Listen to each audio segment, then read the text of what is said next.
This is Writer's Mosaic in Conversation. Sita Brahmachari talks to Professor Karen Sands O'Connor and Dr. Darren Chetty about their new book, Beyond the Secret Garden. It's both a critique of the English classic from 1911, The Secret Garden, but also looks at how black and racially minoritised children have been depicted in English literature from its earliest stages.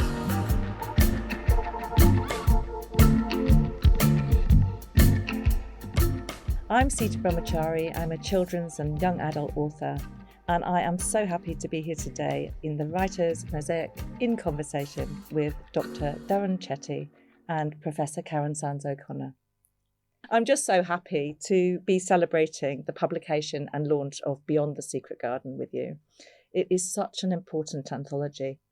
Beyond the Secret Garden kind of crosses all aspects of the web of publishing for children, about children, who's being published, how the historical context of who the storytellers are today. So you really sort of have a broad web of connections in this collection. I think we've been really lucky because we both have complementary skills, and the things that I'm really strong on help the columns get better, and Darren can give something completely different. One of the things I think I didn't quite get right in the Good Immigrant chapter was I didn't spend a lot of attention talking about writers of colour who are doing good work, partly because I was speaking about, the perspective from in school, which that even though those books existed, they weren't necessarily getting picked up. Can you just give a little summary of that piece that you wrote?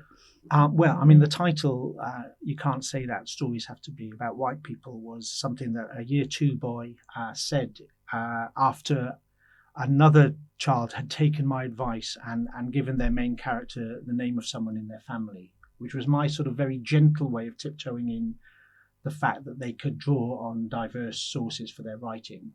Because I'd noticed that children of colour were nearly always writing white characters in their stories. And I've done a lot of work, and we both have done a lot of work with teachers who typically say, yes, this is true in my school as well. And typically also say, and we've never really talked about it, we've just assumed that's how it is. And my sense has always been that tells us something significant about how we understand education, how we understand literature, how we understand how to talk to children. How to talk to children. And there's something quite assimilatory going on in that we think we have to be a certain type of way in the writing we produce. And I think even young children, they're producing literature, they're producing art when they do a bit of writing. And I think often we think of writing as just learning, secretarial skills or grammar skills, but they are producing something meaningful. So I wanted to explore that, and I looked at some of the teaching practice and how that never really gave them the message that they could draw on their backgrounds. But I also looked at the books that were being read, and that whilst there were diverse books, and I bought a bunch, as a teacher, often, with my own money, those books were typically home time books, reading 10 minutes before the end of day, we'll read a story. And the main text that we were sort of basing our curriculum on were surprisingly narrow in their outlook. When I was approached to do the column, I realised I just didn't have the knowledge. I was interested in the subject, but I hadn't explored it, and I knew Karen had, and therefore if we collaborated we could actually get some serious sort of historical context to it that I just wouldn't have at my fingertips or any means. I'm hugely grateful actually to you both and to Karen, to have a historical context through which your work is viewed as a writer when you put your work out into the world, and it's a complex, for me, very complex process of mediating, my own culture, my own history, my own experiences in, say, growing up in the countryside as a mixed race person. I know, Darren, you've written very much about that in Welsh Plural too, and it seems to that sense of belonging and where you belong as a writer within the culture, but also then where the children that you write about belong. I've written about again and again in my stories, and yet I see it very rare. I have seen it very rarely critiqued in the way that you have done that. What do you bring to when you look at one of these books that you're reviewing in Beyond the Secret Garden? Can you sort of give us the gamut of knowledge you bring to it? Because it seems like you're operating. I mean, for me, the context of slavery, post-colonialism, where we are now, war zones of the world, all of these things you seem to be connecting with. Yeah, well, I will tell you a couple of personal stories that connect to that. One is that I was born just a year after the riots in Detroit. And I was born in Detroit, but very quickly after that, we moved out of the city. And my dad was a city planner in Detroit, a junior city planner, and they sent him into the riots.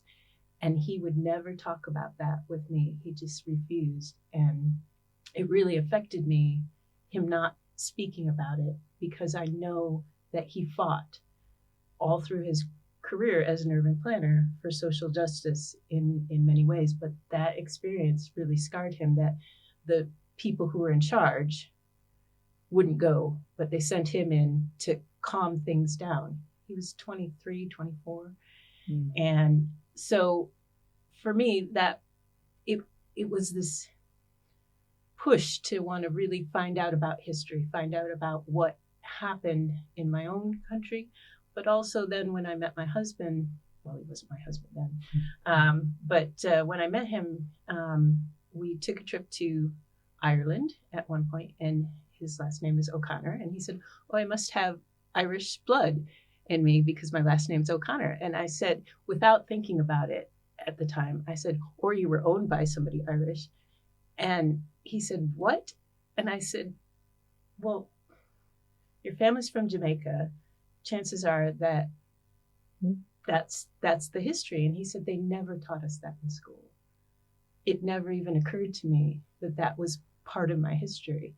And he was really shocked, and I felt terrible, actually, because it wasn't really on me to give him that information. It should have been something that he either heard from his own family or learned along the way. And, it was an education for me in thinking about how to talk about history. Yes, well, Darren. I think also, and I think Karen and I have discussed this, there's something about children's literature and how it is beholden to the past. Like if you go into the big bookshops and you look at the adult section, you'll see all the new, and it's often sort of avant-garde experimental literature. When you go to the children's section, it is mostly the classics, Reruns. repackaged, with new illustrators so they're up to date, and then people working off them. It's a very intertextual style of writing children's literature. Yeah. But with that comes the possibility, with many of these sort of tropes, to just repeat tropes that had their origin in that golden age of children's literature that not only coincided with British colonialism, that was in some ways a sort of apparatus of it in helping young British readers understand their place in the world. Yes, absolutely. I mean, I think that a lot of the writers of the empire were writing to teach the next generation how to control the empire. And I mean, that's a stated goal of some of the authors. And Beyond the Secret Garden, the title, obviously the reference is very clear to a generation of people and who may have read that, and as children uncritically also, they may have loved the story. Beyond the Secret Garden. What does it mean? So The Secret Garden is a novel that was written in 1911 by Frances Hodgson Burnett. Really interesting character herself. She had American connections as well as British connections. And she wrote the story about a bad-tempered little girl named Mary who came from India in a chapter and a half, I think. India disappears in the first chapter or so. And she comes to a manor house in the middle of Yorkshire. Yeah. And then it has sort of Jane Eyre overtones because there's a crying voice in the night that she goes to find. And she discovers it's her cousin who is ill in some way. It seems to be an imaginary illness, which is then healed by working in the garden where Colin's mother was killed. So a story of regrowth.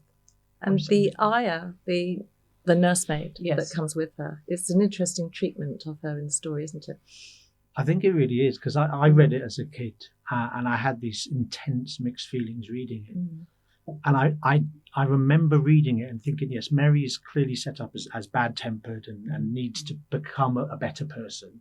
And her time in the English countryside produces this better person. But I read it with the expectation that she would return to India and show this better side of herself. And of course, she doesn't ever do that, because I now read in scholarship, part of Hodgson Burnett's project was to say that these Brits abroad are losing their way. And it says at the start she's sick because she was in India. So it's by returning to the motherland that they are regenerated and replenished. And that this was an actual concern Hodgson Burnett had as an expat in America who had never set foot in India. And in fact, it's a really old trope. I mean, you go back further and you see literature about the Caribbean where the Creole child, and in this case, that means a white child born in the Caribbean, is bad-tempered. It has violent tendencies and comes over to England and learns to be cool, calm, and reasonable. And this is something that repeats and repeats and repeats throughout children's literature of the 19th century. And so the Secret Garden becomes this place of cultivation, cultivating the garden, but self-cultivation. And in that way stands almost as like the archetypal example of that golden age of literature and what it's trying to do. Yeah. So how is what you're trying to do in this collection of columns, which will, when published with English and Media Centre, will stretch out through education, will reach a lot of people who are either studying children's literature, aspiring writers, academics. Hopefully lots of people who are working in publishing will want to read this work as well. So. Yeah. So how is your story different? We're trying to have, I think, a more nuanced conversation about children's literature, one that isn't just the sort of short reviews we see, which are essentially copy and pasted from the press releases, and which aren't sort of the sort of culture war stuff, which, you know, most of those pieces are written by people who you can tell haven't read an awful lot of children's literature.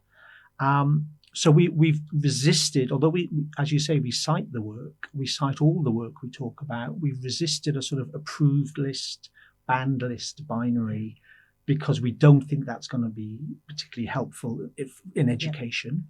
Yeah. I've always had slight caution around the project of reading for pleasure, which I think is, obviously you want every child to read for pleasure, but I think if you're a child of colour growing up in Britain, not everything you read is going to be pleasurable. You're going to have to find a way of reading things that are quite painful. And I'm not suggesting, at primary school you should be given as much, racist literature as possible. But if you're going to go and study at secondary school and university, if you're going to study English literature, you're going to have to engage with some painful stuff because it's there embedded in that culture and in that legacy. And I want to help young readers and the teachers of young readers to think through some of those ideas, have conversations, and feel empowered to actually say, like I guess I said with The Secret Garden, I like these aspects of this book, but I think these aspects have got it wrong for these reasons. And maybe the pleasure of reading that kind of literature is in realizing that you yourself can move beyond these problematic stereotypes or difficult passages and begin to think for yourself what literature should be. You were talking about how that maybe a feeling that you don't want to traumatize children by telling them the history, but at the same time, when you then explore those stories as a writer, you're always looking to find. I'm thinking about Cane Warriors by Alex Wheatle, and you're always trying to find the which is a child experiencing slavery, escaping from slavery. But you're always trying to find the agency and the power in that child to kind of allow them to go, oh my goodness, there were children then like me who were struggling with something, but they're moving through it and out of it in a hopeful environment. Can I just ask, how would you frame the culture wars within children's, so a lot of people would wonder, how would the culture wars have come to children's literature in any way? Well, I think we're seeing it most starkly in the United States with actual bans on books, LGBT plus books and Black authors particularly books that write about American history, have been removed from bookshelves in and libraries. in with different arguments sometimes being used, but they've amounted to de facto bans where you can't share those books because we don't like those ideas. Because we don't like those ideas. So censorship, essentially. Yeah. That would, censorship, often is associated with the state, and some of these are sort of state, and some of these seem to be more local. Yeah. But I mean, I think also with children's books, it is a sense that somebody is trying to impose Black and Asian stories onto white children, and you get publishers who say, well, we have one Black author, so we're good. And I've actually heard publishers say that, and it's shocking. And the Campaign for Literacy in Education report has only just come out. Can you give us some highlights of who is being heard and seen in children's publishing today from that report? What is actually happening? What's the picture? Well, the picture has been better, shall we say. This year was the first year there was a significant drop in the presence of Black and other racially minoritized people in characters in children's books. Went from 30% last year to 17% this year. Is that correct? Mm-hmm. And we think that this is partly a response to publishers drawing back somewhat after publishing quite a bit following the murder of George Floyd, and that possibly they feel like they have done diversity now and they can move on to something else. We hope this is not the case. We hope that it's just a blip of a year. But from when the report started, there was this really big boost, wasn't there, in terms of from the beginning? It was slow. So what were the statistics? What were they? So the first year, it was 1% of children's fiction had a character of colour as the protagonist, and 4% had a character of colour in any significant way. Yeah. So that was a very low benchmark, and things could only really go up from there. And certainly it helped, I think, certain indie presses sort of get off the ground and put diversity at the forefront. And prizes as well. And prizes, and there was, it was easier perhaps to attract interest in media and some money to run certain initiatives, and some of the major publishing houses did awards and stuff for writers. We had a year-on-year increase. I think there was a boost. There was that moment where, in response to Black Lives Matter protests, where a lot of people were like, we must read Black authors. And I think publishers, for whatever reasons, and they may be purely monetary ones, thought we need to increase what we're publishing and fulfill that need. Now, it may be that some of those books didn't sell as well as they had hoped, or it may be that they've just found another thing that they need to respond to, which will make them money. But there has been a problem, I think.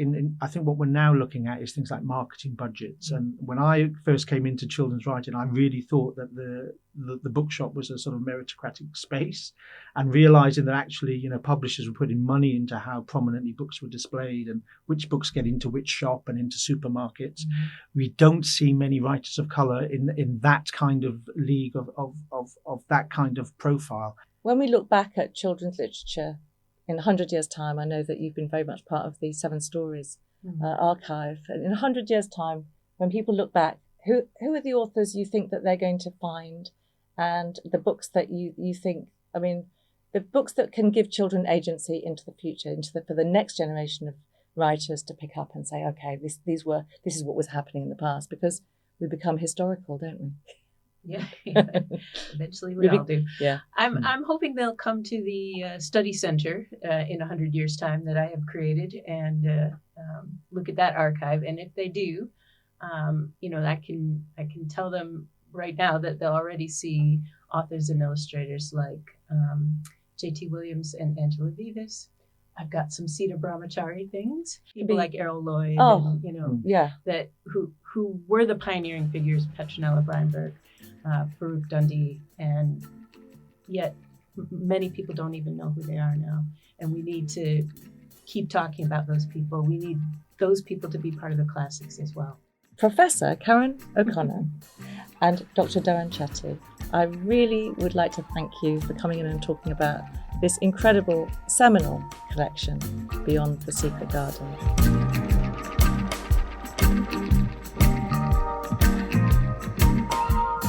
Sita Brahmachari was in conversation with Dr. Darren Chetty and Professor Karen Sands O'Connor. To hear more writers, go to writersmosaic.org.uk.